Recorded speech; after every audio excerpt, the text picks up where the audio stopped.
자, 잘 쉬셨죠? 다음 지적 33번입니다. 다음 지적 측량 족보 심사에 대한 절차를 설명한 것 중 틀린 것은 1번 지적 측량 족보 심사를 청구하려는 토지 소유자 이양개인 또는 지적 측량 수행자는 지적 측량을 신청하여 측량을 실시한 후 심사 청구서에 그 측량 성과와 심사 청구 경위서를 첨부하여 특별시장, 광역시장, 도지사 또는 특별도지사 이렇게 해놓고 를 거쳐서 지방지적위원회에 제출하여를 고쳐놓으시면 정확하게 맞아요. 말을 이제 법이 바뀌었는데 족보심사의 경우는 조금 앞뒤가 안 맞게 법이 좀 만들어지더라고요. 족보심사는 토지 소유자 또는 이양개인 지적 측량 수행자가 족보심사를 요청하고자 할 때는 줄여서 관할 시도지사를 거쳐서 지방지적위원회에게 청구할 수 있다 이렇게 해서 규정을 하는데 거쳐서 할 말이 들어갑니다. 근데 문제는 법조문상 시행령상 표현이 그럼 청구서를 누구한테 내야 됩니까? 를 물어봤더니 청구서도 시행령에는 이걸 거쳐서 일로 제출을 하래요. 그러면 앞뒤가 지금 안 맞게 된 말이 제출을 일로 해버리게 되면 시도지사 입장에서는 청구서와 성과도를 안 받고 일로 다 넘어갔으니까 받은 게 없잖아요. 근데 문제는 그 다음 벌어지는 일이 그러면 청구서가 들어오게 되면 청구서 받은 시도지사는 일정한 사항을 조사한 다음에 30일 안에 지방지적위원회로 회부하란 말이 붙어 있습니다. 조사하는 것은 측량 성과 조사하고 측량 경위 조사하고 그 다음에 측량하게 된 토지의 소유권 이전이나 또는 토지 이동에 관한 사항 조사할 것이고 그 다음에 측량하게 된 기준점이나 경계 등을 조사해서 30일에 넘겨주라는 얘기거든요. 일로. 이해 갔어요? 다시. 청구서가 들어왔죠? 그럼 지금까지는 청구서를 받으면 시도지사 일정한 사항 이걸 조사한 다음에 30일에 회부시키도록 돼 있어요. 근데 앞뒤가 좀 안 맞게 된 말이 청구서하고 성과도를 일로 제출하래요. 법조문상에서는. 그럼 일로 제출했다는 얘기는 이거 회부할 이유가 없잖아요. 그러면. 맞죠? 그러니까 누구한테 냈는지 덥석 찍지 마시라고. 법조문상에는 시도지사를 거쳐서 지방지적위원회에 제출해야 한다고 되어 있는데 근데 혹 시험지문상 시도지사에 제출한다 이렇게 나와도 덥석 찍지 마시라고. 뭔 말인지 갔어요? 그러니까 정확한 말은 누구로 제출한대요? 정확한 말은 대통령령에서는 시도지사를 거쳐서 지방지적위원회에게 제출하여야 한다 되어 있는데 이해 갔죠? 그러니까 혹 시도지사 제출한다 할지라도 덥석 찍지 마시라고. 비교해서 다른 거 잡아내시라고요. 왜냐하면 직접 내는 건 법대로 가기도 회부시킬 이유가 없잖아요. 이게 없어져야 될 조문이다 보니까 앞뒤가 안 맞기 때문에 제출을 실무상 일로 내게 돼 있어요. 받아서 조사하고 넘기는 거니까. 근데 법조문상은 일로 직접 내라고 돼 있으니까 이제 안 맞게 돼 있으니까 덥석 찍지 마시라고. 무슨 말인지 아시겠죠? 회부받은 지방지적위원회 며칠 내 심의 의결하시고 30일이 아니라 60일 내 심의 의결하시되 부득이한 경우는 지방지적위원회 의결로서 한 번만 연장할 수가 있는데 연장은 30일을 더 이상 넘지 못하게 되므로 더 이상 연장이 안 되기 때문에 위원장 참석인 전원의 설명란에는 의결서를 만들게 돼 있고 의결서를 시도지사에게 지체 없이 송부하게 되면 시도지사는 다시 청구인과 이양개인들에게 결과를 7일 이내에 통지해주면서 불만 있는 경우는 이 중에 다시 누구라도 90일 안에 국토교통부 장관을 거쳐서 중앙지적위원회 족보심사에 대해서 재심사 청구할 수 있다 해서 절차는 똑같은 거예요. 똑같을 때 여기는 어떻게 외우셔라? 날짜 외우시라 그랬죠? 날짜는 3, 6, 3, 9, 7 이렇게 한 바퀴 돌리라 그랬어요. 날짜로. 어떻게 외우시라고요? 빨리 외치세요. 3, 6, 3, 9, 7 외우시고 그 날짜대로 끼워 넣으시면 돼요. 처음 3은 회부, 두 번째 6은 심의 의결, 그 다음에 세 번째 3은 연장, 재심사 기한은 90일, 통지는 7일 여기 주로 날짜 걸고 들어오기 때문에 날짜 외우시면 편합니다. 하나 주의할 것은 청구서 누구 보고 내려요? 시행령에서는 대통령령에서는 지도지사를 거쳐서 지방지적위원회에게 제출하여야 한다 이렇게 되어 있으니까 누가 내는가 그거 덥석 찍지 마시라 그랬어요. 두 번째 경우에 시도지사는 적고심사 청구서를 받은 경우 30일 이내에 지방지적위원회 사안을 회부해야 한다. 이렇게 해서 이 회부란 말이 따라 붙어 있는데 청구서를 일로 내라 그러니까 이게 앞뒤가 안 맞게 돼버리는 거예요. 청구서를 여기서 받아서 30일 내에 일정한 상 조사하고 넘겨줘야지 되는 건데 이를 바로 넘겨주라는 얘기는 바로 가라는 얘기는 이게 필요 없어지잖아요. 그래 이게 앞뒤가 안 맞게 된 유문이니까 덥석 찍지 마시라고 청구서 내는 거에 대해선. 세 번째 경우는 위에 회부를 받은 지방지적위원회는 60일 이내에 심의 의결하여하며 30일 범위 내에서 연장할 수 있다. 맞고요. 네 번째 시도지사는 조사 측량 성과를 작성하기 위하여 필요한 경우에는 관계 공무원을 지정하여 지적 측량을 하게 할 수 있으며 지적 측량 수행자에게 그 소속 지적 기술자의 참여를 요청할 수 있다. 맞습니다. 시도지사 입장에서 직접 관계 공무원을 지정을 통해서 측량하게 할 수도 있으며 지적 측량 수행자에게 기술자 참여 요청할 수도 있고요. 5번이 적보심사 의결이 있을 경우 지체 없이 의결서를 시도지사에게 송부해야 하며 시도지사는 적보심사 청구인 및 이해관계인에게 통지하여야 하며 위에 통지기간은 15일이다. 맞았나요? 틀렸죠? 통지기간은 7일이죠. 그래서 여기는 주로 날짜를 걸고 들어오니까 날짜를 3, 6, 3, 9, 7로 외우시라는 얘기입니다.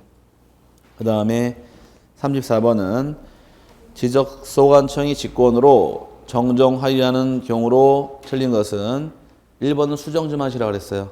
아까 33번의 1번 지문은 시도지사를 거쳐서 어디로 제출하더라?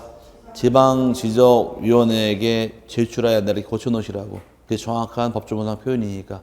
하지만 시도지사에 낸다고 덥석 찍지 마시라 그랬습니다. 그 다음에 34번의 경우 틀린 것은 1번이 직권 정리할 사항은 10가지가 있는데 나중에 꼭 찾아서 10가지 어떤 게 있나 보셔야 됩니다. 1번이 토지이동 정리, 결의서 내용과 다르게 정리한 경우 직권 정리할 수 있는 사항 첫 번째 사유 맞고요. 두 번째 지적도 및 임야도에 등록된 필지가 면적의 증감 없이 경계 위치만 잘못 등록된 경우도 직권으로 할 수 있는 없느냐의 기준은 면적이 바뀌느냐 안 바뀌느냐 차이점이에요. 면적이 바뀌지 않을 때만 직권이 가능합니다. 맞고. 세 번째, 일 필지가 각각 다른 지적도 또는 임야도에 등록되어 있는 경우로서 지적공부에 등록된 면적과 측량한 실제 면적은 일치하지만 지적도 또는 임야도에 등록된 경계가 서로 접합되지 아니하여 지적도 또는 임야도에 등록된 경계를 지상의 경계에 맞추어 정정하여한 토지가 발견된 경우. 신나게 떠들었지만 여기도 문제는 면적이 바뀐대요, 안 바뀐대요? 면적 안 바뀌죠? 면적은 안 바뀌고 뭐만 바뀌더라? 경계가 바뀌는 경우 직권이 가능하고요. 그 다음에 4번이 지적, 측량, 적보심사 또는 재심사 의결서 4번을 송부받은 지적소관청이 지적공부 등록사항을 정정하여야 하는 경우도 직권입니다. 맞고요. 5번은 토지등기부에 등기된 토지표시사항이 지적공부와 부합하지 않는 경우는 지금 토지표시가 어디랑 다르대요 지금? 등기부가 다르죠? 그럼 대장에 나오는 지목이랑 등기부랑 나오는 지목이 예를 들어 다르다 가정하게 되면 토지표시가 여기는 지목이 전으로 나와 있고 여기는 답으로 나와 있더라. 그럼 토지표시가 이렇게 다른 경우는 어디가 우선이에요? 대장이 우선이죠? 그럼 여기가 우선일 경우는 그러면 대장의 지목을 대로 고쳐야 될까? 등기부상 지목을 전으로 고쳐야 될까? 분명히 일치시켜야 돼요. 그럼 대장에 나오는 지목을 답으로 고칠 것이냐? 똑같이 맞추기 위해서 아니면 등기부상 지목을 전을 바꾸고 이게 문제입니다. 여기가 우선이죠? 그럼 대장 보고 등기를 뜯어 고치는 거예요. 그럼 여기는 지금 토지 표시가 다른 경우는 등기부상 변경 등기할 사유인 거지 대장을 정리할 사유가 아닙니다. 그럼 지금의 경우 지목이 등기부상 전으로 바뀌어야 돼요? 바뀌어야 되죠? 그럼 토지 소유자에게 변경등기 신청할 의무가 있어요, 없어요? 토지 소유자가 변경등기 신청할 의무가 있어요, 없어요? 예? 있어요, 없어요? 한 번은 있다고 한 번 없다고 보면 어떻게 답이야? 자, 있다 없다 하나, 둘, 셋. 잘 모르겠죠? 또 물어보면 또 알아요. 자, 토지와 건물이 변경이 생기게 되면 소유권자가 1개월 내 변경 등기를 신청해야 한다. 위반하게 되면 건물만 이거 다 알고 있다니까. 토지는 과태료는 없다고. 토지는 과태료는 없지만 신청 의무는 있다. 여기다 신청해요, 안 해요? 소유자가 안 해요, 이거. 과태료 처벌이 없으면 뭐 하려고 해? 안 하기 때문에 좀 이따 배우게 되면 지적소관청이 지목 고치라고 촉탁을 해주는 거예요. 그래서 촉탁 규정이 있다 보니까 소유자에게 의만 있을 뿐 과태료 부과할 필요 없는 겁니다. 그래서 5번은 변경등기할 사유입니다. 35번의 경우는 지적도나 임야도에 등록하는 지방부여지역인 동리의 경계선의 폭은 얼마로 제도해야 하는가 물어봤는데 여기 일부러 안 지운 거예요? 알았어, 안 지울게. 자, 도면을 작성할 때 선의 굵기가 더 정해져 있는데 선의 굵기의 경우는 일단 쓰시는 볼펜이나 샤프가 0.7이나 0.5가 되죠. 그럼 지적도를 그릴 당시에 볼펜 굵기 다 달라요, 그게 선이. 행정구역상 시, 군, 구의 경계를 제도할 때는 노원구랑 도봉구, 구랑 구죠. 이때는 볼펜 굵기가 0.4mm 펜으로 그립니다. 노원구 들어와서 상계동, 중계동, 동과 리의 경계는 동과 리는 반 딱 쪼개니까 0.2mm로 제도하게 되고 상계동 들어와서 50번, 51번 필지의 경계는 다시 반 쪼개니까 0.1mm로 제도하는 것이 볼펜 굵기가 됩니다. 그래서 이렇게 이해하세요. 노원구 0.4, 상계동 반 딱 쪼개니까 0.2, 100번지 반 딱 쪼개 0.1로 줄여나가시면 되는 거예요. 이게 편하지 않나? 그 다음에 지적 기준점을 그릴 당시에 기준점 제도할 때 아까 요거는 지적 삼각점이라고 배웠죠? 이 원 그릴 때 볼펜 굵기가 0.2라는 얘기입니다. 과거에 기출문제 한번 나오기를 필지의 경계는 0.2로 제도한다 한번 나온 적이 있어요, 기출문제가. 그러니까 필지는 0.2가 아니라 0.1이니까 한번 그냥 가볍게 그냥 눈여겨서 보시기 바랍니다. 감만 잡으시면 되죠. 노원구 얼마? 0.4. 상계동 반쪽에 0.2, 100번지 0.1 반쪽에 가면 되니까 외우기 편할 거 이게. 그래서 답은 0.2로 가야 되고요. 동리의 경계선이니까. 그 다음에 36번의 경우는 중앙지적위원회에 대한 설명으로 틀린 것은 1번 중앙지적위원회는 위원장 1명과 부위원장 1명을 포함하여 5명 이상 10명 이하 위원으로 구성한다. 맞고요. 두 번째 지적 관련 정책 개발 및 업무 개선에 관한 사항 및 지적 측량 기술의 연구 개발 및 보급에 관한 사항에 대하여 심의 의결한다. 맞고. 세 번째가 지적 분야 측량 기술자의 양성에 관한 사항 및 지적 기술자의 업무 정지 처분 및 징계 요구에 관한 사항에 대하여 심의 의결한다. 맞고요. 4번이 지적 측량에 대한 적부심사 청구 사항을 심의 의결한다. 이게 틀린 말이죠. 지적 측량 적부심사라는 것은 지방지적위원회 권한이고 중앙지적위원회의 경우는 적부심사가 아니라 재심사가 돼야 되는 거예요. 그럼 중앙의 권한 5개가 있고 지방은 하나가 있는데 하나 기억하셔야 돼요. 중앙은 외울 필요가 없어요.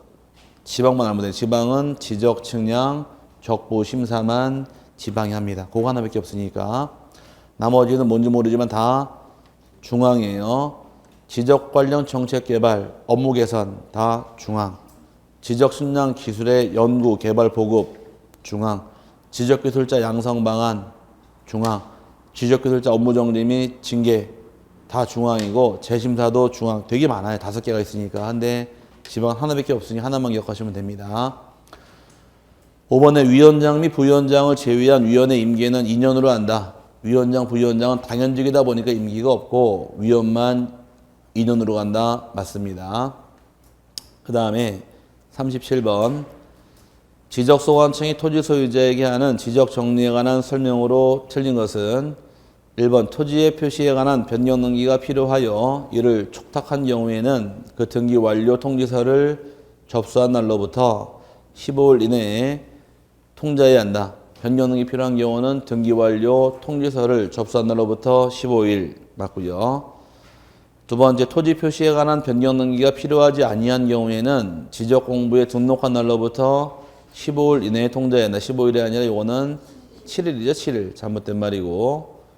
세 번째, 통지받을 자의 주소 또는 거소를 알 수 없는 때에는 당의 시군구 게시판 및 인터넷 홈페이지에 게시함으로써 소유자에게 통지한 것으로 본다. 맞고. 그 다음에 네 번째, 지적공부 등록사항 중 경계나 면적 등 측량을 수반하는 토지 표시가 잘못된 경우에는 지적소관청은 그 정정이 완료될 때까지 지적 측량을 정지시킬 수 있다. 잘못된 경계와 면적 가지고 측량해봐야 결과가 잘못 나오니까 완료가 될 때까지 정정이 완료될 때까지 측량 정지도 가능합니다. 맞고요. 5번이 도시개발 사업 등에 따른 토지 이동으로 사업 시행자가 그 이동을 신청한 때에도 토지 소유자에게 통지해야 한다. 맞습니다. 통지라는 것은 소유자 신청 안 한 것은 다 통지예요. 직권 정리한 경우도 통지고 사업 시행자가 신청한 경우도 통지고 대위 신청인도 통지고 등기 촉탁 다 통지가 들어가기 때문에 신청하지 않았으면 다 통지하게 되어 있습니다. 맞고. 그 다음에 38번 지적소관청은 토지 이동 등의 사유로 인하여 토지 표시 변경에 관한 등기를 할 필요가 있을 경우에는 지적소관청은 지체 없이 관할 등기관서에 그 등기를 촉탁하여야 한다. 이 해당하지 않는 것은 촉탁은 왜 하느냐 이유만 이해하시면 돼요. 이쪽에서 토지 표시는 어디가 우선이에요? 대장이 우선이죠. 토지 표시가 바뀌게 되면 등기도 바꿔줘야겠네요. 소유자가 변경 등기할 의무가 있지만 하더라 안 하더라. 안 하다 보니까 대장소관청이 등기부 바꾸라고 알려주는 제도를 등기 촉탁이라고 부르는 제도가 되는 겁니다. 그럼 촉탁한다는 얘기는 전제 조건이 등기부가 있어야 될까 없어야 될까? 있어야겠죠. 두 번째는 등기되는 사항은 촉탁을 할까요? 등기사항이 아닌 걸 촉탁을 할까요? 등기사항을 촉탁을 하겠네요. 그럼 거꾸로 이야기되면 등기부가 없으면 촉탁하지 않는다. 그럼 토지동사 예정 등기부가 없는 것은 신규 등록 등기부가 없으면 촉탁할 필요가 없다. 답이 되는 것이고 등기되는 사항은 네 가지입니다. 토지의 소재하고 지번하고 지목하고 면적만 촉탁이 들어가요. 이 네 가지는 촉탁하기 때문에 네 가지 아닌 것, 등기할 사항 아닌 것들은 촉탁하지 않기 때문에 경계가 바뀐다거나 또는 좌표의 변경은 등기하지 않으니까 촉탁하지 않는 겁니다. 그 다음에 하나 더 추가시키면 소유권에 관한 사항은 어디 보고 어디 정리해요? 등기 보고 대장 정리하겠죠? 요 세 가지가 답이에요. 그럼 촉탁이란 말 나올 때 요게 껴들어오면 답이에요. 요게 신규 등록이 12회 시험, 18회 시험, 19회 시험, 23회 시험 4번 답이에요. 얘밖에 없으니까 경계 등기해야 안 해요? 안 하죠? 얘가 15회 시험 답이에요. 어려운 문제에서. 15회 문제 나올 때 토지의 소재, 지번, 지목, 경계, 면적 등의 변경이 생긴 경우 경계 띵 틀린 말에서 답이 된 기출문제다 보니까 촉탁이란 말이 나오게 되면 이 셋 중에 하나 답이니까 이 세 개 들어가 있으면 잡아내시면 되는 겁니다.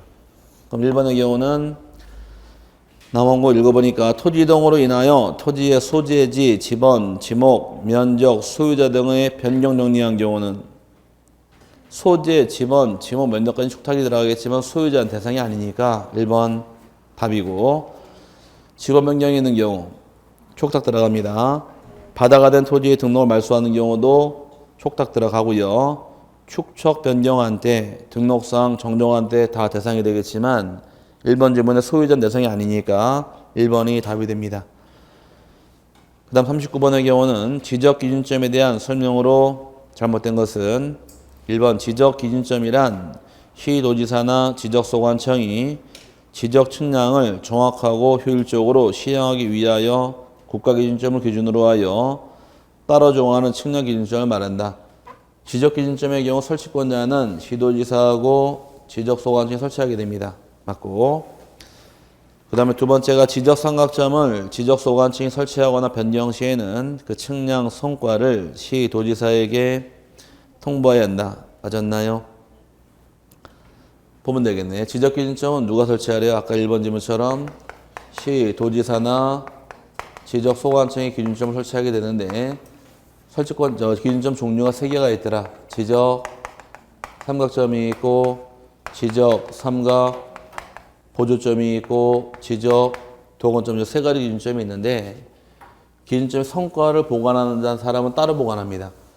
지적 삼각점의 측량 성과를 보관하는 사람은 얘는 시도지사가 보관하는 기준점이고 이 2가지는 지적 소관청에서 보관하는 기준점이에요. 그러다 보니까 요 삼각점 누가 보관한다고요? 시도지사가 보관하기 때문에 지적 소관청이 지적 삼각점을 설치나 또는 변경했을 경우는 이 성과 누가 보관해요?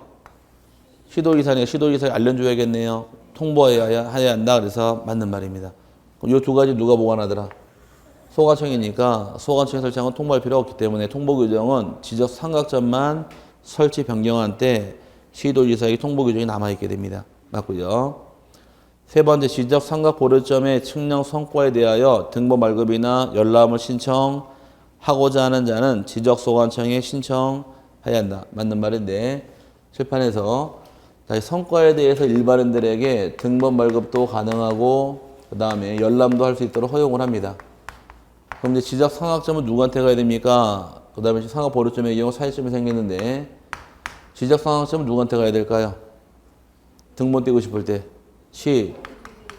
도지사가 보관하면 시도지사 가면 되겠네요. 또는 소관청이 따라 붙어요.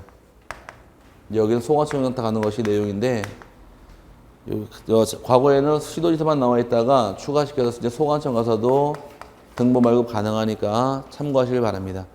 이 전산 자료가 이제 측량 성과도 전산이 다 만들어졌기 때문에 시도지사를 찾아가도 되고 소관청 갈 수 있도록 길을 터준 거예요. 편의상 봐주기 위해서. 아까 전산 자료 이용할 때 전국 단위는 누구한테 가시고 전국 단위는 국토교통부 장관, 시도지사나 지적소관청, 시도 단위는 시도지사나 소관청이죠. 그것도 민원인 편의를 위해서 또 가까운 소관청 가서 길을 터주듯이 이제 지적 측량 성과 기준점 등본할 때도 이제 시도지사만 가는 게 아니라 소관청과 뛸 수 있도록 길을 허용을 해서 여기 개정안이에요.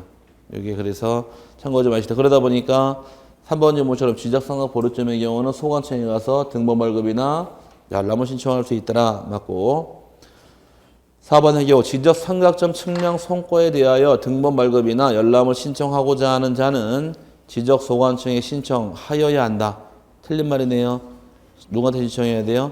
시도지사나 또는 지적 소관청이니까 4번은 잘못된 말이고 5번의 경우는 지적 삼각점이란 지적 측량 시 수평 위치 측량의 기준으로 사용하기 위하여 국가 기준점을 기준으로 하여 따로 정한 기준점을 말한다. 맞는 말입니다. 틀린 것은 4번이 답이고 그 다음에 40번의 경우 지적 측량 수행자에 대한 설명으로 틀린 것은 1번 지적 측량 수행자는 본인, 배우자 또는 직계, 존미속의 소유 토지에 대하여 지적 측량할 수 없다.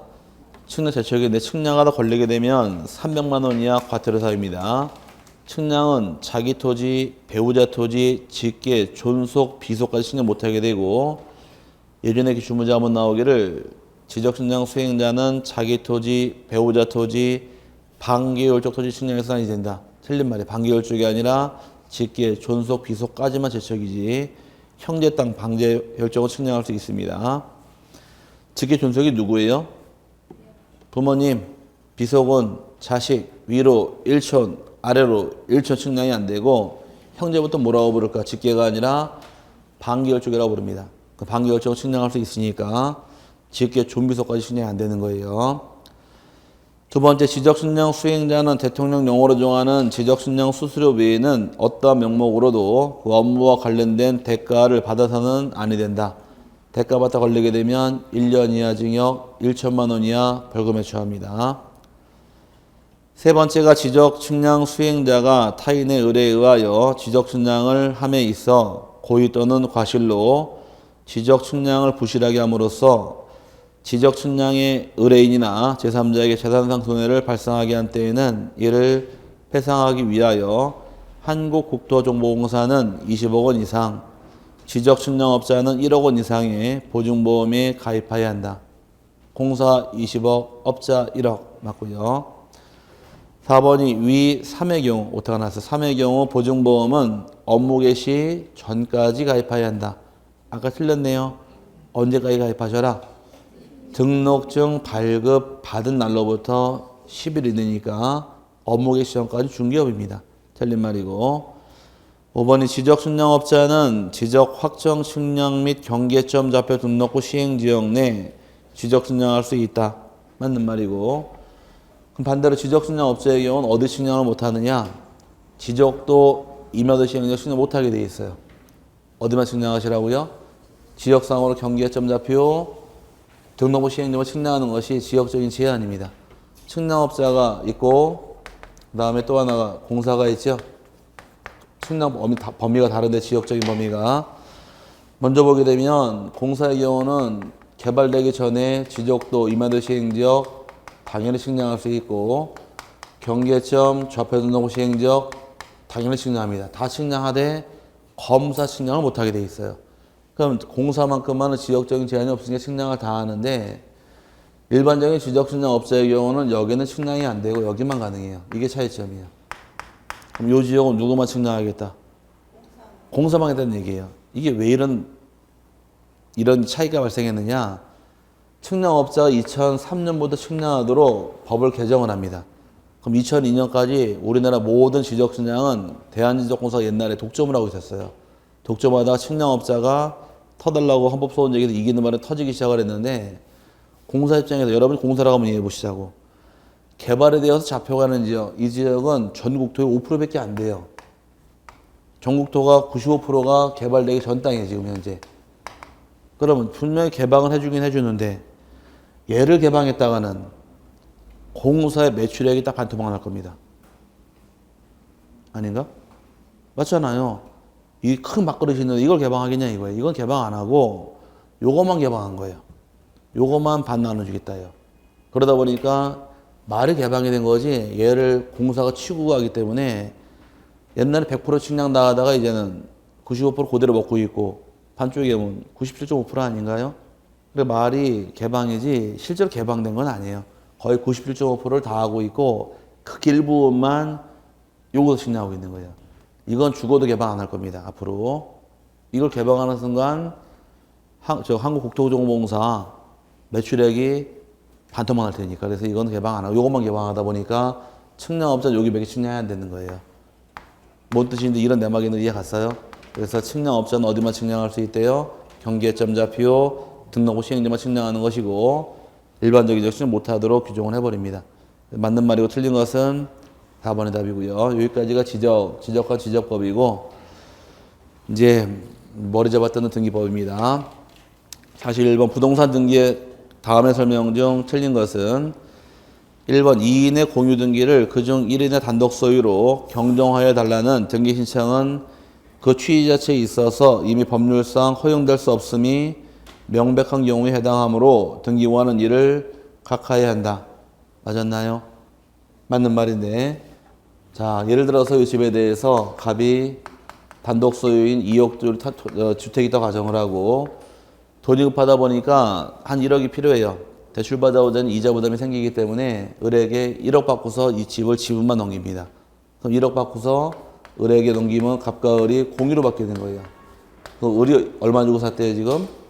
1억 주고서 2억짜리 같이 반씩 갖고 있죠? 그럼 이렇게 단독 소유가 뭐로 바뀌었대요 지금? 공유로 바뀌었네요. 이렇게 바뀌는 걸 뭐라고 부르느냐? 이렇게 단독이 공유로 바뀌는 것을 소유권 일부 이전 등기라고 부르는 거예요. 뭐라고요? 소유권 일부 이전. 그럼 만약에 지금처럼 자 이거 외울 건 아니고 상황만 좀 이해하시면 돼요. 지금 분명 1억 주고서 지금 지분만 넘겼죠? 이때 주인 바뀌는 경우 변경 등기나 지금처럼 소유권 이전 등기를 하게 돼 있는데 만약에 변경이나 경정 인정한다면 어떤 문제가 발생할 것이 이게 문제입니다. 인정한다면. 그럼 1억짜리에 대해서 취득세 배울 때 법에 나온 취득세 일반 세율이 몇 프로예요? 4%죠? 그럼 1억에 4% 나면 얼마? 1억에 4%니까 400만 원 내고 등기하는 거예요. 이전 등기할 때는. 오케이? 변경 경정 인정한다면 건당 6천 원. 이거 인정 안 되는 거예요. 여러분이 집 사게 되면 다 무슨 등기하라? 소유권 이전 등기할 수밖에 없는 게 세금의 차이가 발생하니까. 그럼 20억짜리 건물 중에서 10억 주고서 지분 등기하게 되면 10억에 4%는 4천만 원. 변경 등기하면 6천 원. 이거 인정 안 되는 거예요. 그러면 단독 소유가 공유로 바뀌는 게 원칙은 무슨 등기 하실 것? 소유권 일부 이전 등기하는 겁니다. 그러면 마찬가지 거꾸로 한번 이해해 보자고. 갑과 을이 2억짜리 집에서 1억 공유로 갖고 있다가 갑이 1억 주고서 이 집을 샀어요. 그럼 공유가 뭘로 바뀌더라? 단독으로 바뀌겠네요. 공유가 단독 갖는 경우도 지분 넘어가는 건 소유권 이전 등기라는 거지 변경 긍정 인정하지 않으니까. 그래서 공유 부동산의 지분을 단독으로 바뀌는 경우 이건 변경 등기 인정하지 않고 경전 인정하지 않으니까 각하해야 한다. 맞았나요? 맞는 말이 되는 겁니다. 두 번째의 경우는 구분 건물의 구조상 공유 부분인 복도, 계단 등에 대한 소유권 보존 등기 신청은 등기 능력 없는 것에 대한 신청이므로 등기관은 이를 각하해야 한다. 구조상 공유 부분 등기할 수 없으니까 각하해야 한다. 맞고. 세 번째, 하천을 목적으로 소유권 이전 등기나 저당권 설정 등기 등에 관한 등기 신청은 사건이 등기할 것이 아닌 때 해당하여 각하해야 한다. 이게 틀린 말인데 하천 등기할 수 있더라 없더라? 하천 등기할 수 있지만 등기 못하는 게 4개 외우시라 그랬습니다. 하천에 대해서 못하는 것은 지상권, 그 다음에 지역권, 전세권하고 임차권 요 4가지 권리 등기하지 못하게 돼 있어요. 이 4개 빼고 하천은 등기를 다 합니다. 하천에 대해서 소유권 보존 등기, 소유권 이전 등기, 저당권 등기, 압류, 과압류 다 가능하되 하천에 대해서는 4개만 등기가 안 돼요. 지상권, 지역권, 전세권, 임차권만 등기 못합니다. 그럼 지금 여기 하천을 목적으로 소유권 이전 등기, 저당권 등기할 수 있으니까 3번 잘못된 말이고. 4번이 사건이 등기할 것이 아닌 때 해당함에도 등기관이 이를 관가하여 등기를 마쳤다가 이를 발견한 때에는 직권으로 그 등기를 말소한다. 맞았고요. 관할에 받는 등기와 사건이 등기할 것이 아닌 때 직권 말소할 등기고. 5번이 등기 신청의 각하 결정에 대하여는 등기 신청인인 등기 권리자 및 등기 의무자에 한하여 이의 신청할 수 있고 제3자는 이의 신청할 수 없다. 맞습니다. 원칙은 누구만 신청한대요? 이의 신청할 때 지금 등기 신청인. 그 원칙은 등기 신청인이 아닌 게 원칙이에요. 신청만 하는 게 원칙인데 예외 규정은 듣고 잊어버리세요. 여기 보고 듣고 잊어버리시라고 요거만 기억하시라고. 그래 답이 빨리 나오니까. 예외 규정이 신청인하고 제3자가 또 신청하는 경우가 있습니다.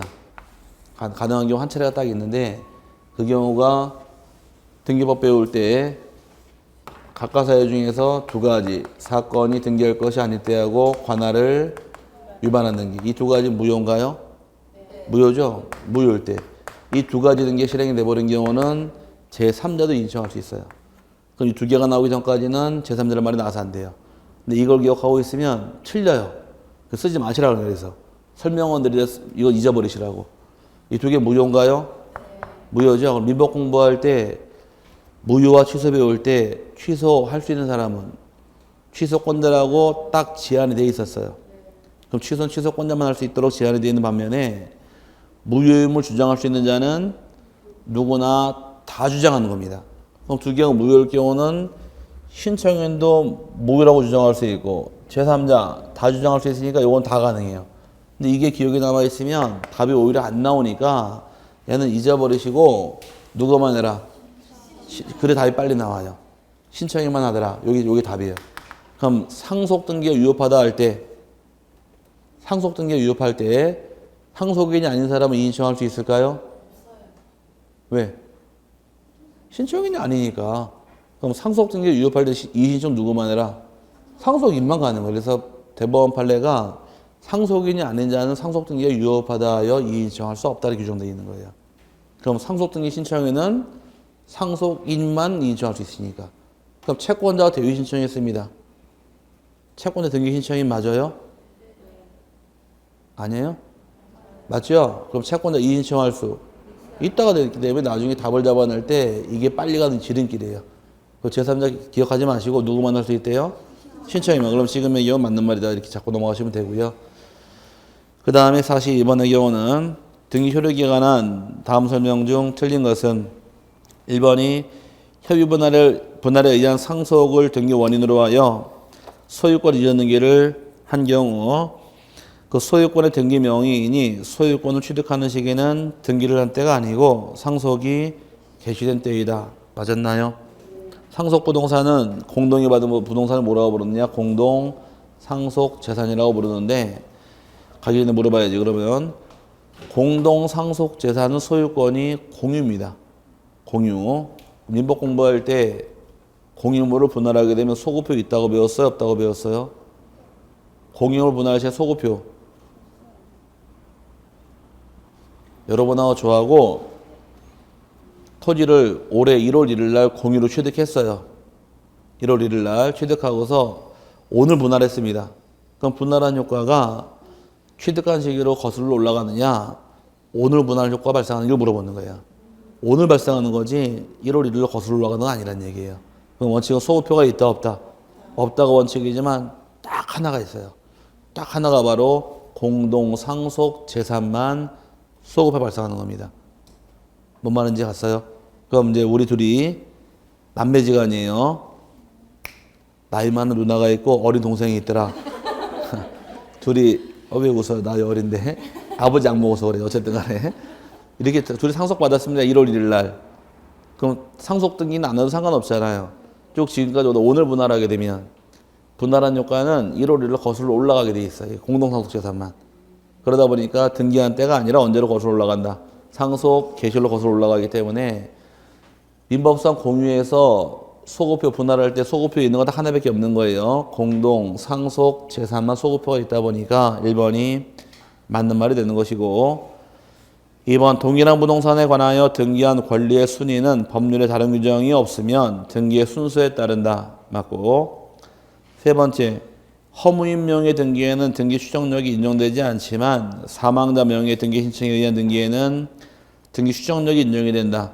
허무인 명의 사망자 둘 다 인정할 수 없다가 대법원 판례예요. 그래서 틀린 말이고 4번이 건물 전세권의 등기부상 존속기간이 만료되었다 하더라도 등기 후등기 저지력으로 인하여 그 전세권 설정 등기가 말소되지 않고서는 동일한 부분에 대하여 후순위로 중복하여 전세권 설정 등기를 할 수 없다. 이런 효력을 후등기 저지력해서 이중의 소유권, 이중의 지상권, 이중의 전세권 등기는 허용하지 않습니다. 그 다음에 5번이 가등기에 의한 본등기를 한 경우 그 본등기 순위는 가등기 순위에 따른다. 순위는 가등기로 가시되 물권 변동은 본등기로 발생하겠죠. 그 다음에 43번 건물의 등기 능력에 대한 다음의 설명 중 가장 옳은 것은 1번 건축물 대장에 등록된 건축물은 모두 등기 능력이 있다. 맞았나요? 틀린 말이죠. 건축물 대장이 있다고 다 등기할 수 있는 건 아니고 못하는 게 있어요. 대표적인 것이 주유소의 캐노피, 또 교량, 한강다리 누구 거예요? 그거 등기 안 하거든요. 터널 다 등기 안 합니다. 건축물 대장이 있어도 모두 등기할 수 있는 건 아니다 보니까 건물은 등기 못하는 예외가 있습니다. 1번 틀린 말이고 2번 구분 건물로서 구조상 독립성과 이용상 독립성을 갖춘 건물의 경우 구분 건물로 등기를 하여야 한다. 할 의무성은 없습니다. 하관하고 소유자 재량상이다 보니까 틀린 말이고 세 번째 집합 건물의 구조상 공용 부분인 복도 계단 등은 등기 능력이 있으므로 독립하여 등기할 수 있다. 틀렸죠? 등기 못하고요. 4번이 폐 유조선 및 플로팅 도크를 호텔 및 상업시설로 수선하고 해안가 해저면에 있는 안반 앵커로 고정되었다면 건물 소유권 모조 등기를 할 대상이 된다는 것이 실무이다. 등기 안 됩니다. 선박은. 틀린 말이고 건물이 아니기 때문에 등기가 안 되는 거예요. 건물로 등기하려면은 토지에 정착이 돼 있어야 돼요. 정착성을 보고 따지기 때문에 정착이 안 되는 것들은 등기 못하게 되어 있습니다. 그 다음에 5번이 한 동 건물에 속하는 구분 건물 중 일부만에 관하여 소유권 보존 등기를 하기 위해서는 그 일부 구분 건물뿐만 아니라 나머지 구분 건물도 등기 능력이 있어야 한다. 맞는 말은 5번입니다. 아파트 단지의 경우에 전체 다 등기할 수 있어야지 내가 등기하는 거지 타 등기 못하는 나만 등기할 수 있는 것은 아니기 때문에 다 등기할 수 있을 경우에 등기할 수 있으므로 5번이 정답이고 1, 2, 3, 4 전부 다 틀린 말이에요. 그 다음에 44번 등기 유효권에 대한 내용이다. 가장 틀린 것은 1번 부적합하게 말소 등기가 종료된 경우 그 말소 등기는 실체 관계에 부합하지 않는 것이어서 무효로 감이 판례 입장이다. 등기를 잘못 지운 경우에 권리는 살아있어요? 소멸해요? 살아있죠. 그 말소 등기 실행한 효과가 발생하지 않으니까 말소 등기한 효과는 없으니까 말소 등기는 그 자체가 무효이다. 맞았나요?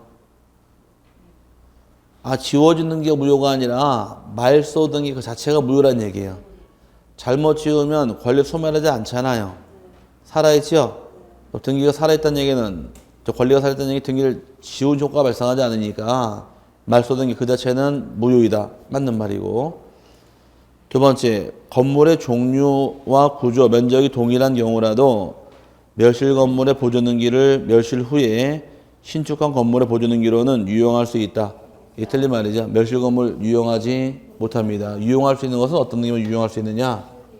권리 등기만 유용할 수 있기 때문에 등기부 중에서 표제부하고 갑구하고 을구에서 표제부 유용이 인정이 안 되지만 갑구 을구만 유용할 수 있다요. 그러다 보니 부동산이 멸실한 경우에 멸실된 건물에 등기부를 새로 신축 건물의 등기부를 유용할 수는 없다. 멸실 등기 유용은 안 됩니다.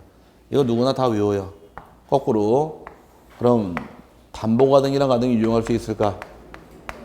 담보가등이 갑구로 가요? 을구로 가요? 담보가등이는 갑구 을구? 예? 쓴 거 보고 읽으세요. 다 줄 맞춰 써놨으니까. 담보가등이는 갑구로 가죠? 왜 갑구로 갈까? 외울 게 아니라 돈을 빌려주고 돈을 갚지 않는 경우는 네 소유권을 내가 가져오고 남은 돈은 청산하겠다 아니에요. 소유권을 가져오려면 당연히 소유권 이전 가등기로 가야 되니까 갑구로 가는 겁니다. 그럼 저당권은 갑구 을구? 을구죠? 이거 유용이 가능한 거예요. 소유권은 유용할 수 있을까 없을까? 소유권은 유용할 수? 이제 여기서 이제 알고 모르고 실력의 가르마가 타지는 거예요. 어떤 누구나 멸실 등기 유용할 수 있습니까? 그러면 네, 다 대답을 해요. 근데 소유권 유용할 수 있어요? 그러면은 소유권 이러고 멸실 등기 아닌데 이러고 띵 그러고 있는 거야. 분명히 갑구 을구 유용할 수 있다 그랬잖아요. 그럼 소유권은 갑구 을구 갑구로 갈 때 그냥 당연히 유용할 수 있게 되는 거예요. 이렇게 풀고 나가면서 답을 잡아내면 되는데 다 요거만 외우고 있다가 담보가등기 이용할 수 있다 딱 치고 들어오니까 21회 기출 문제에서 담보가등기 안 배웠는데 이러면서 헷갈리는 거예요. 뻔히 알고 있으면 응용이 안 되니까. 등기법 외운 대로 문제 안 줘요. 한번 싹 돌려놔요. 이게 되느냐 안 되느냐 이걸 알고 있냐 물어보는 게 문제인 거지. 얘를 물어보는 건 암기식 문제고 이게 됐는지 압니까? 이건 알고 있냐 문제예요. 지금 이걸 내고 들어오지 이걸 내는 게 아니란 얘기예요. 어쨌든 간에 멸실 등기 유용이 안 되고 나머지 다 됩니다. 그래서 소유권 유용이 인정되다 보니까 민법 공부할 때 108조 통정의 표시 배울 때 증여를 매매한 것처럼 가장한 경우에 가장매매는 무효다. 무효지만 다만 진정한 증여 의사표시가 있으면 매매는 무효지만 증여로 유효하게 그 등기 유효하게 쓸 수가 있다고 배웠으니까 소유권 유용에 쓸 수 있다는 말이 나오는 거예요. 그래서 갑구 을구 유용 인정되므로 비교하시고 일단 세 번째 전산등기 효력은 등기 접수 시에 등기한 효과가 있다. 등기한 효과는 접수한 때부터 발생하니까 맞고요. 4번이 담보가 등기나 저당권 등에 대하여 비록 무효 등기라 하더라도 후에 실체관계와 부합하는 권리 변동이 발생한 경우 등기상 이항기인이 존재하지 않을 경우 유효한 등기로 유용할 수 있다. 맞았고요. 그 다음에 건물에 있어서는 건물의 소재와 대리 지번의 표시가 다소 상이하더라도 건물의 종류, 구조, 면적 등의 기재 및 그 인근에 유사한 건물 내 존부 등을 종합적으로 판단하여 그 등기가 해당 건물을 표시하고 있을 것으로 인정되는 경우에는 유효한 등기를 보고 있다. 이게 대법원 판례 전문입니다. 건물의 경우는 소재집은 다르다 할지라도 구조 면적 등을 다 따져봐서 이 건물이 그 건물을 표시하고 있다고 할 정도의 동일성을 인정할 수 있는 경우 유효 견적해 주겠다 해서 맞는 말이 된 것이고, 틀린 것은 답은 쉬웠죠. 2번. 그 다음에 45번. 가등기 효력에 관한 설명 중 옳은 것은 1번 원인 무효로 인한 소유권 말소 등기 청구권이 물권적 청구권일 경우 이를 보존하기 위한 가등기도 할 수 있다. 틀렸네요. 가등기 할 수 있는 것은 채권적 청구권만 가등기 하는 것이고 물권적은 가등기 못하게 되어 있습니다. 틀린 말이고요. 두 번째, 가등기 후 소유권이 제3자에게 이전된 경우 본등기 신청의 등기 의무자는 제3자가 된다. 틀렸죠? 가등기 후에 집 팔아먹었을 때 본등기 신청은 원래 가등기한 의무자, 본등기 의무자이지 제3자가 아니니까 틀린 말이고, 세 번째, 판결의 주문에서 매매로 인한 소유권 이전 등기 절차의 이행을 명한 경우에는 판결 이후에 가등기에 의한 본등기라는 취지가 나와도 그 판결에 의하여 가등기에 의한 본등기 신청을 할 수 없다. 판결문에 가등기 얘기라 본등기 말이 나와 있대요. 나와 있죠? 취지가 나와 있다 그랬잖아요. 나와 있으면 본등기 할 수 있는 거지 못하는 게 아니겠죠.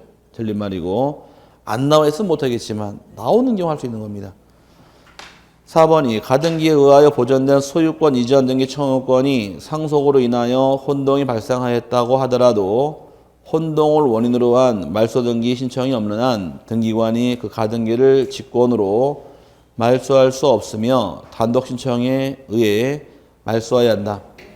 가등기가 혼동으로 소멸했을 때 어떻게 말소합니까? 이걸 물어보는 것인데, 가등기만 물어볼 것이 아니라 가등기든 뭐 저당권, 전세권이든 불문하고 혼동은 전부 다 단독 신청할 등기가 됩니다. 전세권자가 소유권을 취득하든 저당권자가 소유권을 취득하든 전부 다 혼동이 발생하게 되면 단독 신청할 등기인 거지 직권 등기 아니에요. 공부가 많이 되면 많이 될수록 자꾸 헷갈려서 혼동은 당연히 소멸하니까 직권 말소하겠지. 그건 내 생각이에요. 혼동은 전부 다 단독 신청할 등기이므로 4번이 정확하게 맞는 말이고, 5번의 경우 소유권 이전 청구권 가등기권자가 가등기에 의한 본등기를 하지 않고 다른 원인에 의한 소유권 이전 등기를 한 후에는 가등기에 의한 본등기를 할 수 있다가 아니라 없답니다. 이거는 혼동으로 소멸했기 때문에. 이 말은 1순위에 갑의 소유권이 있고 2순위에 을 앞으로 소유권 이전에 가등기란 상태에서 3순위로 이제 을이 만약에 3순위 아직 보지 말고 을이 소유권 취득하려면 본등기 하면 취득하겠죠. 근데 본등기를 통해 취득한 게 아니라 다시 갑과 을이 뭐 어떤 원인을 통해서 다시 을 앞으로 소유권 이전 등기해버린 경우, 그럼 가등기권자가 을인데 소유권 취득했네요. 그럼 내 집에 내가 가등기했네요. 이치 안 맞으니까 이 두 개는 혼동이 발생한 겁니다. 혼동이 발생한 경우는 이 가등기는 살아있다 소멸하더라. 소멸하겠네요. 소멸하게 되면 본등기할 수 없다. 이거 안 받아줍니다. 본등기는 안 돼요. 왜? 소멸했으니까. 이해 갔어요? 그럼 나중에 가등기 혼동으로 소멸했죠? 이거 말소할 때 어떻게 말소할까요? 가등기 말소할 때 어떻게 말소할까? 하나, 둘, 셋. 금방 4번 읽을 때 가등기가 소유권 취득 혼동이 발생하면 단독이라고 훅막 해놓고서 배원 오래된 것도 아니고 4번 주문 읽고 5번 주문 읽으면서 혼동을 소멸했으면 어떻게 말소합니까? 직권이요. 직권으로 단독이죠? 끝나고 남아. 자, 어쨌든 간에 참 짧다. 그죠? 기억력이. 자, 또 혼동에 소멸되면 어떻게 말소하더라? 단독이에요. 얼굴 너무 빨개지지 말아요. 괜찮아요. 자, 제가 하는 건 어떤 노용 없이 하는 거니까 신경 쓰지 마시고. 자, 단독 신청할 때 말소하는 겁니다. 그래서 맞는 말이고, 맞는 말 4번이 맞는 말이죠. 다 틀린 말이고. 그 다음에 넘어가서 46번. 등기의 효력에 대한 설명이다. 틀린 것은 죽겠죠, 지금 등기법 때문에. 아닌가? 맞죠? 제가 처음에 만났을 때 여러분들 그랬잖아요. 지난주에도 얘기했지만. 지적법은 수업 한 2번 들으면은 답이 딸랑딸랑 나올 겁니다. 암기하면 바로 나오는 게 지적법인데 등기법은 시험장 갈 때까지 발목 붙들고 늘어질 거라고. 갈 때까지 붙들고 늘어지 등기법은. 그럴 수밖에 없는 게 몇 문제 안 나온다고 그동안 공부를 안 했거든. 안 하고 마지막까지. 그래서 제가 그랬던 게 뭐라 그랬느냐. 몰라도 등기법은 수업은 빠지지 마시라 그랬어요. 결국 나중에 알게 되니까. 근데 수업을 다 빼먹고 이제 마지막 와가지고 하긴 해야 될 것 같으니까 한 번 와서 한 방에 잡고 가려고 저렇게도 오신 분이 많이 계신데, 여기 막 다 그래, 다. 못 보는 사람이 떼거지로 몰려와서 수업 듣더라고요. 그래서 우리 학원생 맞아요. 그러니까 학원생 맞대. 한 번도 못 봤는데 그러니까 그냥 민계공 하느라고. 민계공이 중요하긴 중요하죠. 아닌가? 맞잖아요. 40문제 나오니까 중요하긴 중요해요. 손가락이 큰 것만 손가락이 아니라 짧은 것도 손가락이에요. 다쳐서 아픈 건 손가락 짧은 게 더 아파요. 그러니까 지금 와서 안 되더라도 어떻게 할 때까지 해야지 뭐. 이때 생각나는 사람이 있죠? 싸이. 갈 때까지 가보자. 그래서 한번 갈 때까지 가보는 거예요. 갈 때까지 가보다 보면 길이 생기는 거고, 할 때까지 하다 보면 또 할 일이 생기게 돼 있으니까, 안 가고선 답은 안 나오는 겁니다. 어쨌든 마지막까지 힘내서 하세요. 46번 등기 효력에 대한 설명이다. 틀린 것은 1번 우리 민법에는 점유의 추정력에 관한 규정만 있을 뿐 등기의 추정력에 관하여는 명문의 규정이 없으나 학설 판례상 인정되고 있다. 맞는 말인데 이게 뭔 뜻이냐. 민법 공부할 때 점유권 배웠죠? 그 점유에 대해서 추정력을 인정을 해요. 그러다 보니까 자주, 타주, 점유가 분명하지 아니할 때는 자주 점유로 추정한다. 그 다음에 선의하게 분명하지 아니한 경우는 선의로 추정한다. 그 다음에 공연으로 추정하고, 그 다음에 또 평온하게 점유를 추정이 들어가지만 무과실만 추정하지 않는다고 배웠을 거예요. 그럼 점유권에 대해서 추정력에 대해서 언급한 조문은 있지만 등기는 추정력에 대해서 언급한 조문은 일체 없어요. 그러니까 점유에 대해서 추정력에 대해서 언급한 조문은 존재하더라도 등기 추정력은 법에 없다 보니까 학설, 판례가 인정한 것이다 해서 맞는 말이고, 두 번째 권리의 추정력은 권리의 등기에 대해서만 인정되며 표제부에는 인정되지 않는다. 맞는 말인데 등기부가 표제부가 있고 갑부가 있고 을구가 있을 경우에 표제부 물기잖아요. 부동산 표시계좌죠. 표제부에 나오는 것이 토지의 경우는 소재지, 상계동, 집원 50번지, 지목, 전, 면적 100이 나왔다 가정하게 되면 이게 부동산 표시계절사이고 표제부. 갑구의 등기결사항은 A라는 자가 소유권 등기되어 있고 을구는 소유권이 아닌 권리 저당권 등기가 만약에 1억 채권 등기를 가정하게 되면 이거 보고 느끼는 게 어떤 기본 듣는지만 아시면 돼요. 표제부를 딱 보니까 상계동 50번지 전 100.5의 토지가 등기되어 있네요. 그럼 이거 보고 느끼는 것은 이런 토지가 있다, 있을 것이다. 이건 있다예요. 있다고 일단 확정을 줘야 돼요. 오케이? 확정을 준 상태에서 갑부에 누구로 등기되어 있어요? A로 등기됐죠? A가 주인이다. 아니면 주인일 것이다. 이다가 맞는 말, 일 것이다가 맞는 말. 일 것이다요. 확정을 지으면 안 돼요. 왜? 주인이 바뀔 수가 있으니까. A가 주인 등기되어 있지만 뭔 소리야? 내가 주인이야 라고서 B가 주장을 합니다. 자기가 소유권 주장을 해요. 그 주장하는 자가 입증 책임이 따라오겠네요. 그럼 나는 경락이라고 주장을 하면서 경락대금을 완납했으니까 내가 주인이라고 주장을 해요. 또 완납증 갖고 왔어요. 그럼 내가 소유권 취득한 거 맞아요?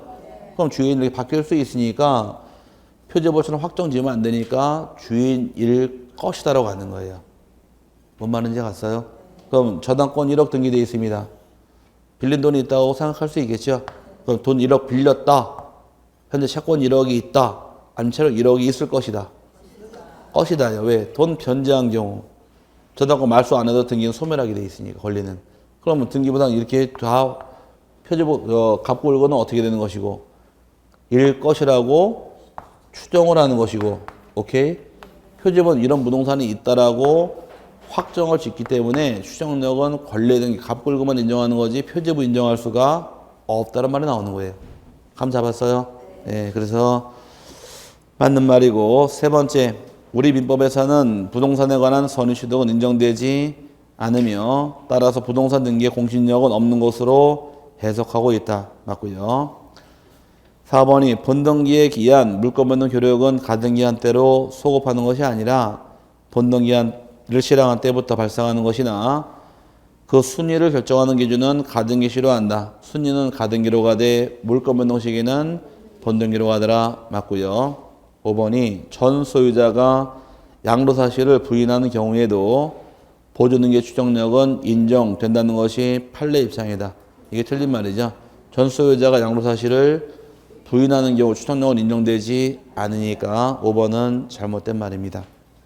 그 다음에 47번 다음 중 부기등기 형식으로 등기를 하는 것을 모두 고르면 가번의 소유권 보존등기 및 소유권 이전등기는 언제나 주등기로 실행하게 되고 두 번째 가등기된 청구권의 양도에 따른 가등기 이전등기는 이건 언제나 또 부기등기죠. 가등기 이전등기는 상속으로 인한 전세권 이전등기는 부기등기고 권리 소멸 약정의 등기도 약정, 특약, 무조건 다 부기등기입니다.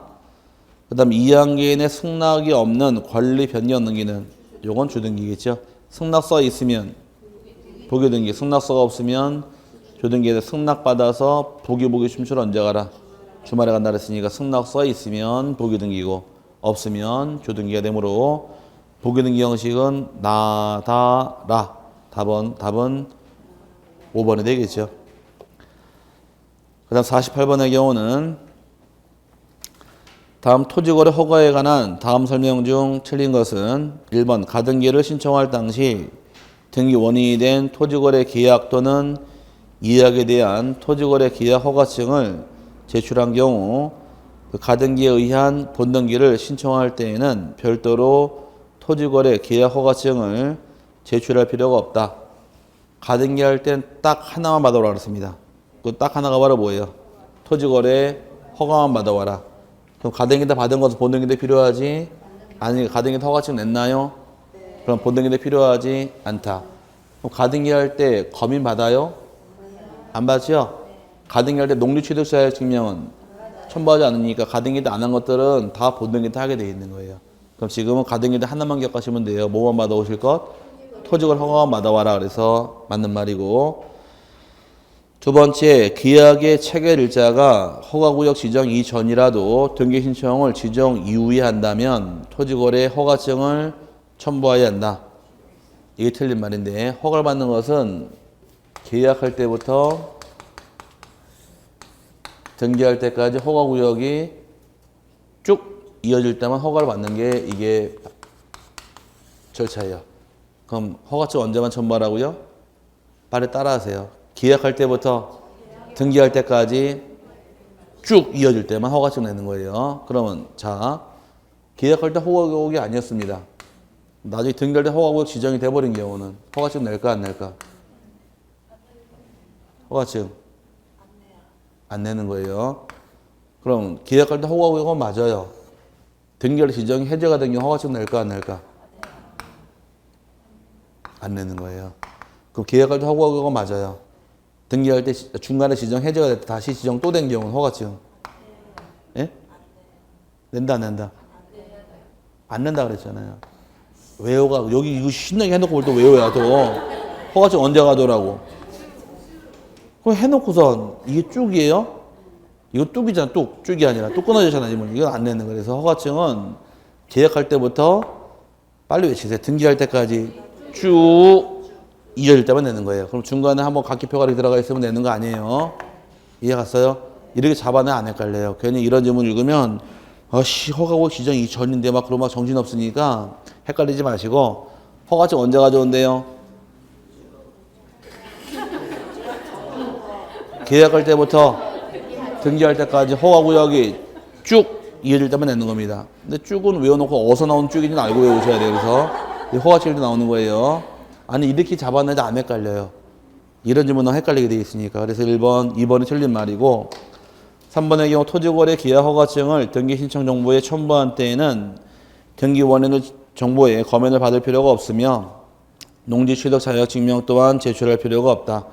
허가받은 경우 두 개를 간주해 줍니다. 검연도 받은 것으로 본다 하고 농지 취득 자격증명 받은 것으로 본다 해서 가름이 됩니다.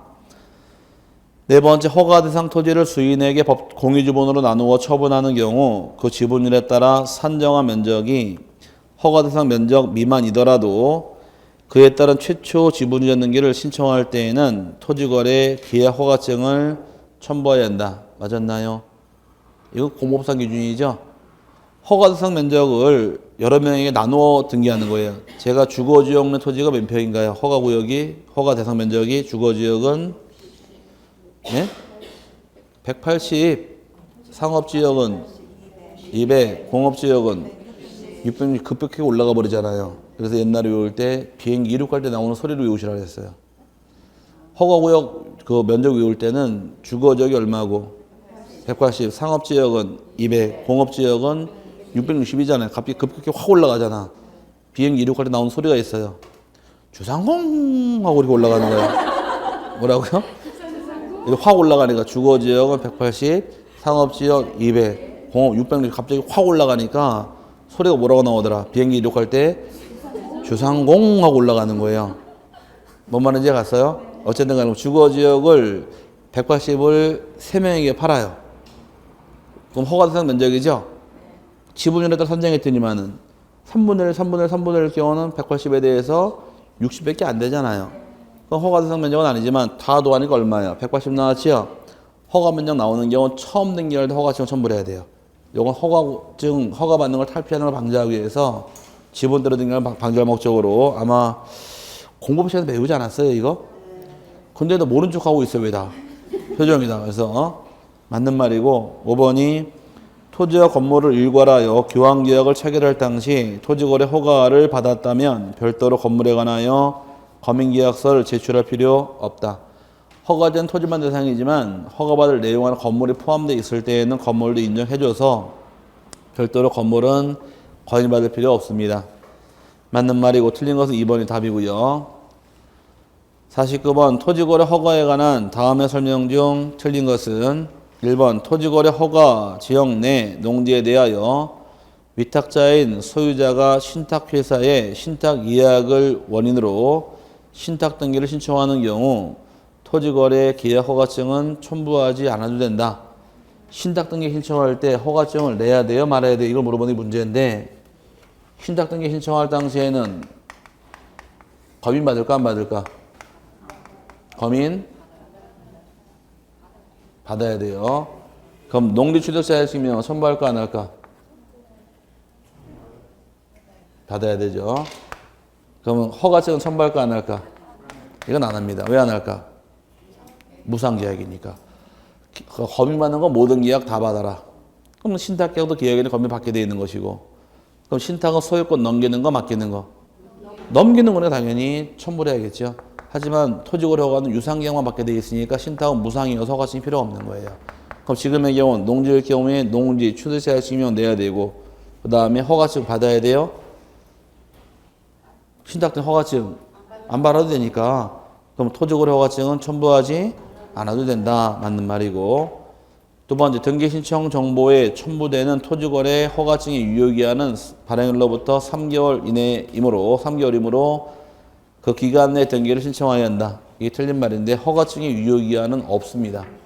인감증명서 발행일로부터 3개월, 주민등록등본 3개월, 법인등기부 3개월 다 제한이 있지만 허가증은 유효기한이 없으니까 잘못된 말이고 4번이 부동산 매매계약 체결 당시에는 허가구역 지정이 해제되었으면 등기 신청 당시 다시 허가구역으로 지정되었다 하더라도 소유권 이전 등기 신청서에 토지거래 허가서를 첨부할 필요가 없다. 맞았나요? 계약할 때 허가구역 지정돼서 다시 또 지정된 경우 허가증 제출할 필요 없다. 이런 말에 넘어가니까 이걸 기억하시는 얘기가 헷갈리니까 언제부터 언제까지? 쭉 이렇게 이해를 좀 허가증 내는 겁니다. 그 다음에 네 번째가 가등기를 신청할 당시 그 등기 원인이 된 토지거래 계약 또는 이약에 대한 토지거래 계약 허가증을 제출한 경우 그 가등기에 의한 본등기를 신청할 때 별도로 토지거래 계약 허가증을 제출할 필요가 없다. 가등기 때 가져왔으면 본등기 때 필요하지 않으니까 맞고요. 5번이 토지거래 계약 허가증을 등기 신청 정보에 첨부한 때에는 등기 원인 증서에 검인을 받을 필요가 없으며 농지라 하더라도 농지 취득 자격 증명을 제출할 필요가 없다. 맞았습니다. 틀린 것은 2번이죠. 50번 본 다음에 식사하러 가시자고요. 다음은 등기 신청인에 관련된 설명이다. 가장 잘못된 것은 1번 혼인 중인 부모가 미성년자를 대리하여 등기 신청을 할 때에는 부모가 공동으로 신청하는 것이 원칙이다. 이게 소위 말하는 뭐냐? 공동대리라는 얘기예요. 민법 공부할 때 공동대리 배웠어요? 안 배웠어요? 포기했어요? 대리인이 2명이 공동대리가 있을 때 의사표시할 때는 전원이 다 가라. 받을 때는 1인만 받아도 된다. 그럼 이제 아까 우리 이렇게 하면 안 되겠고 남자가 껴있으면 좋은데 뒤에 계시네. 사장님 계시니까 둘이 부부세요. 부부시고 10살 먹은 미성년자가 있더라. 오케이? 근데 할아버지는 제가 제 아들 며느리고 제 손녀딸이 있는데 제가 이 제 건물을 손녀딸한테 손녀한테 집을 증여해버린 거예요. 오케이? 그 손녀딸이 미성년자지만 부동산 취득하고 있죠.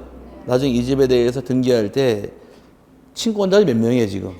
2명이잖아요. 아버지, 엄마. 그럼 둘 간에 서로 의견이 대립될 수가 있다는 점이에요.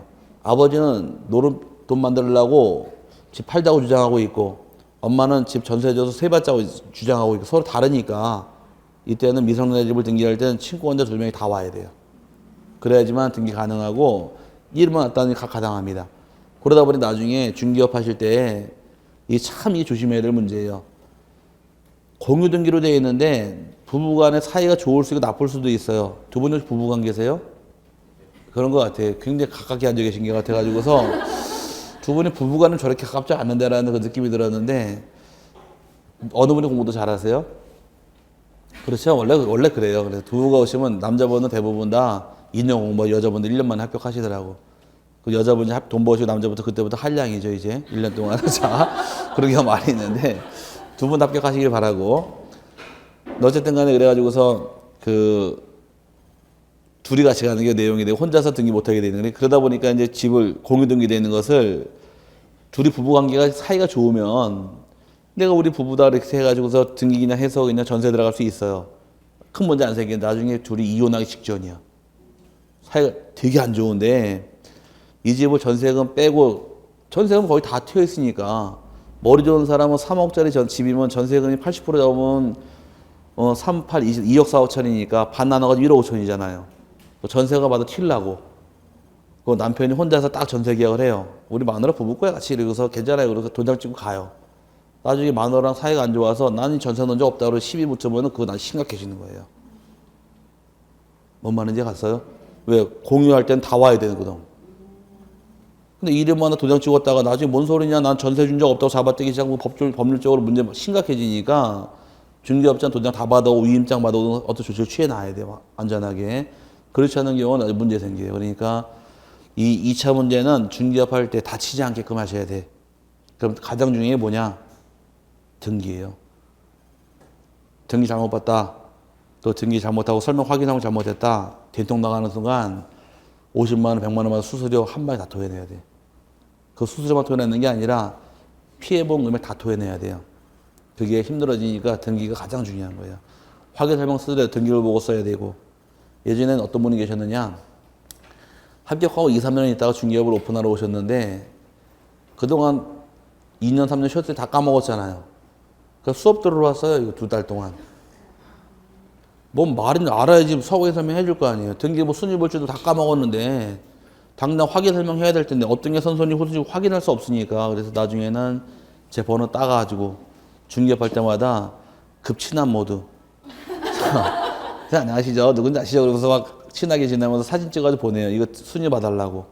그럼 이제 그거 카톡으로 이제 쭉 해서 알려주고 또 이메일로 해주고 이렇게 했는데 맨날 전화, 지금도 뭐 가끔씩 오긴 해요. 전국 각도 팔찌에서 오는데, 카톡이랑 해서 좋아져가지고 사진 딱 찍어서 그걸로 다 해서 알려주던데, 어쨌든 간에 나중에 합격하시면 전화하세요. 알려드릴 테니까. 네. 안 할 것 같죠? 하게 돼 있어. 등기부상 복잡한 게 생기면은 이걸 팔았을 때 어떤 문제가 생기는지 알아야 되니까. 모르고 했다가는 된통당했다가는 한 방에 가는 수가 있으니까 조심하셔야 돼요. 모지역에 가처분되어 있는 걸 모르고 중개에 잘못했다가 그냥 3억 배상하라고 판결이 나와가지고서 그냥 옷 벗고 지금 가만히 있어요. 지금 신불자 돼가지고서 벌어먹을 때 좋지만 잘못했다 한 방에 가는 중개업이에요. 중개업이 성공할 수 있는 가장 좋은 틀을 갖고 있죠. 사업을 해서 망하지 않는 지름길은 세 가지만 피해가시면 돼요. 첫 번째, 인건비가 안 나가야 돼. 두 번째, 재고가 없어야 돼요. 아닌가? 재고 쌓여 뭐 할까? 망하는데. 세 번째, 시설비가 덜 들어가야 돼.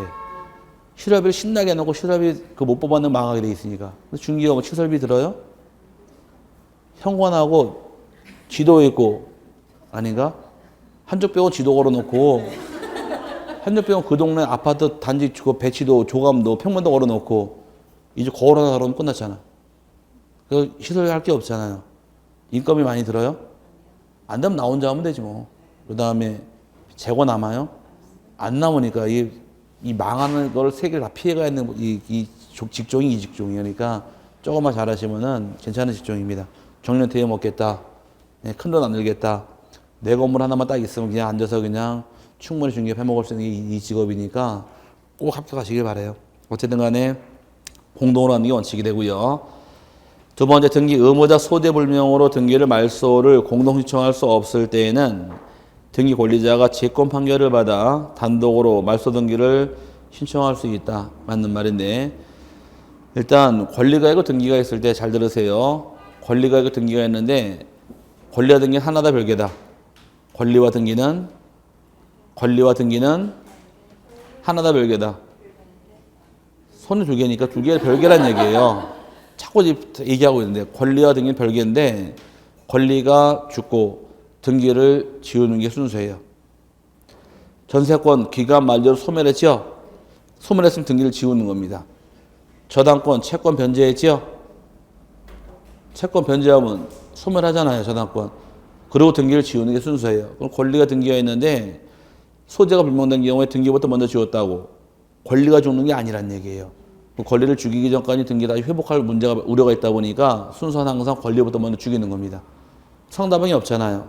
근데 그자의 권리를 주기 위해서 판결을 받는데 그 판결이 바로 무슨 판결이냐? 권리를 제거하는 판결, 거꾸로 재권 판결. 권리를 제거해야지만 등기를 지울 수 있으니까 권리부터 제거시키는 재권 판결을 받은 다음에 단독으로 말소 등기할 수 있다 해서 맞는 말이고, 세 번째, 행위 능력이 없는 자는 자심령의 등기를 신청할 수 없을 뿐 아니라 타인으로부터 위임을 받아 대리인으로 등기 신청하는 것도 허용되지 않는다. 틀렸죠? 대리인의 경우는 행위 능력자임을 요하지 않으니까 행위 무능력자라 할지라도 타인 대리가 내 등기 신청할 수 있으므로 3번은 잘못된 말입니다. 4번의 경우 갑이 을에게 부동산을 매도하였으나 소유권 이전 등기를 하기 전에 을이 사망하였다면 을의 상속인 A가 등기 권리자로서 등기 신청할 수 있다. 매매가 빨라요? 사망이 빨라요? 매매가 빠르죠. 매매가 빠른 경우는 상속 등기할 필요 없이 바로 등기 신청할 수 있으니까 상속일이 직접 등기 신청할 수 있다. 맞고요. 5번이 법인 아닌 사단이 등기 의무자로 등기 신청하는 경우 사원총회 결의서가 첨부되어야 한다. 맞습니다. 법인 아닌 사단은 다른 말로 총이에요. 총유무를 처분할 때는 사원 총회로 처분하다 보니까 이때는 사원총회 결의서 첨부되어야 되는 것이고, 반대로 취득할 당시에는 득되는 행위는 첨부할 필요가 없기 때문에 의무자일 때만 법인 아닌 사단이 사원총회 결의서를 내게 되어 있습니다. 맞고 틀린 것은 3번 답이고, 51번부터는 식사하시는데 지금 시간이 1시 40분 거의 다 돼가니까 2시 45분이면 되겠죠. 1시간 5분 드리면 될 겁니다. 충분히 드실 테니까 1시 45분에 다시 오도록 하죠.